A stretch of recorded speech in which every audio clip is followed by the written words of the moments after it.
안녕하십니까, 문톨란TV입니다. 조국이 지난 인사청문회에서 정경심의 동양대 PC 증거인멸 관련해 했던 해명이 거짓일 가능성이 높다는 것이 한 일간지가 지난 10월 1일 보도한 한 장의 사진으로 드러났습니다.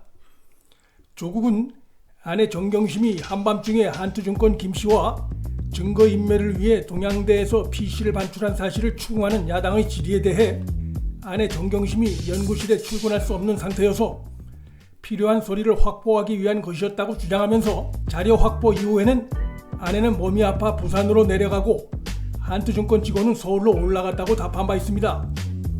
이 해명이 거짓일 가능성이 높다는 것이 동양대 방범 카메라에 잡힌 9월 1일 새벽 정경심과 한투증권 김경록의 행적에 의해 고스란히 드러납니다. 사진을 보시면 맨 왼쪽 사진이 9월 1일 새벽 0시 01분에 정경심과 김경록이 동양대 교양학부 건물 연문을 통해서 PC를 반출하는 장면입니다. PC는 반바지 차림의 김경록이 들고 있고 역시 반바지 차림의 검은색 운동화를 착용한 정경심이 그 옆을 따르고 있습니다. 이때가 9월 1일 새벽 0시 01분입니다. 가운데 사진을 보시면 조국이 인사청문회에서 했던 발언이 거짓일 가능성이 높다는 점이 잘 드러납니다. 가운데 사진은 PC 반출 약 9시간 뒤인 오전 8시 53분에 찍힌 장면입니다. 정경심은 조국의 해명과 달리 부산에 안 내려갔을 가능성이 높습니다. 경북 영주에서 부산까지는 꽤 먼 거리이고 또 두 사람은 김경록 차 한 대를 동승해 온 것이기 때문에 새벽에 갔다가 아침에 다시 돌아오기엔 물리적으로 불가능합니다.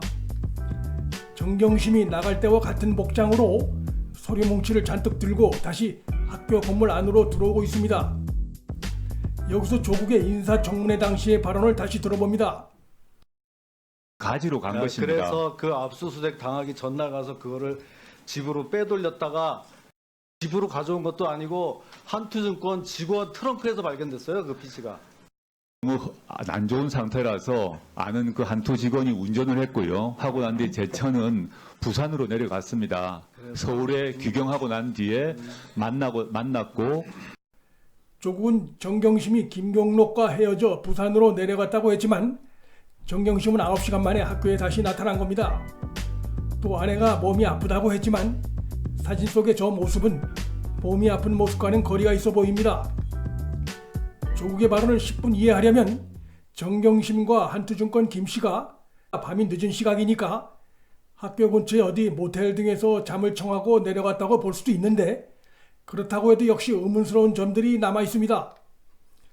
맨 오른쪽의 사진은 정경심이 아침 8시 53분에 학교로 돌아온 뒤 불과 16분 뒤인 오전 9시 9분 건물을 다시 빠져나가는 모습이 방범 카메라에 잡힌 겁니다.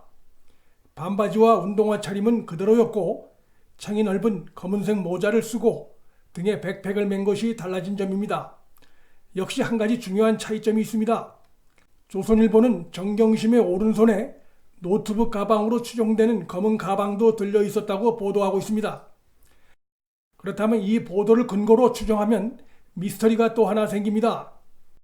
도대체 정경심이 그날 밤 학교에서 빼낸 노트북이 어떻게 해서 김경록의 차 뒷좌석에 놓여 있었던 것인지 이 점 역시 미스터리합니다.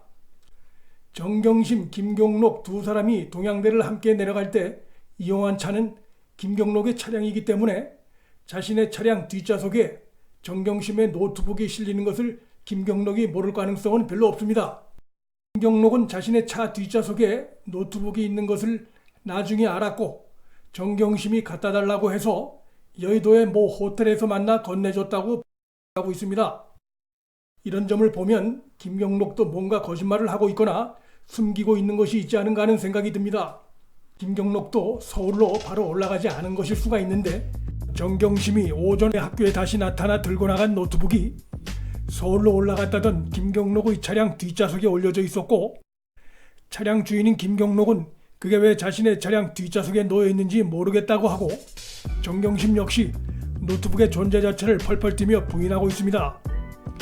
두 사람 사이에 혹은 정경심에게 뭔가 노트북을 둘러싼 숨겨진 사연이 있는 것이 틀림없다는 의심을 할 수밖에 없습니다. 김경록이 최근 유시민과 통화한 내용의 전문에 의하면 김경록이 고객관리 차원에서 여행도 같이 다녔고 또 정경심이 자세한 집안 사정도 털어놨다고 했습니다. 지금 보시는 녹취록은 김경록의 녹취록 가운데 일부분인데 정경심한테 들은 내용을 유시민한테 전한 겁니다. 여기서 말하는 오빠는 정경심의 오빠고 남편은 조국을 의미합니다. 오빠가 조금 욕심을 냈고 하여튼 형제간의 소송도 하고 그래서 뭔가 자기가 경제적으로 역할을 해야 되는 상황이다. 그리고 남편은 점점 멀리 가버리고 그런 얘기를 참 많이 하셨어요, 저한테. 이런 얘기까지 할 정도면 자산관리인 김경록과 정경심은 꽤 친밀한 관계였다는 것을 짐작할 수 있습니다.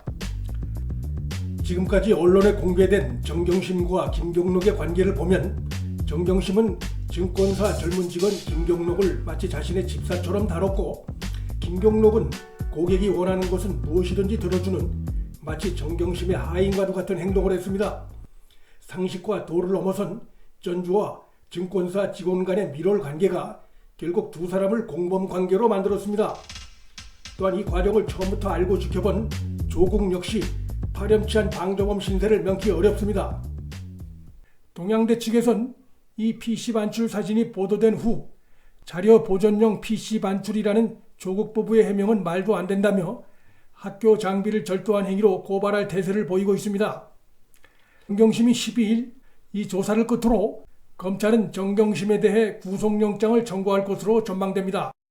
법원이 조국 가족에 대한 휴대폰과 계좌 추적 압수수색 영장을 불허하고 문 정권이 외압을 행사하는 악조건 속에서 정경심에 대한 검찰의 수사가 큰 흔들림 없이 지금까지 진행돼 왔고 이제 막바지 단계에 접어들었습니다. 조만간 구속영장을 청구하고 이어서 기소를 하게 되면 정경심의 모든 비리와 불법이 적나라하게 세상에 공개될 것입니다. 그때부터 조국 사태는 조국과 조국 감싸기를 해온 문정권의 위선과 권력 부패를 겨냥한 2라운드로 본격 접어들게 될 것입니다. 문틀란TV 여기서 마칩니다. 구독 버튼과 좋아요, 방송 공유는 방송 제작에 큰 힘이 됩니다. 시청해 주셔서 감사합니다.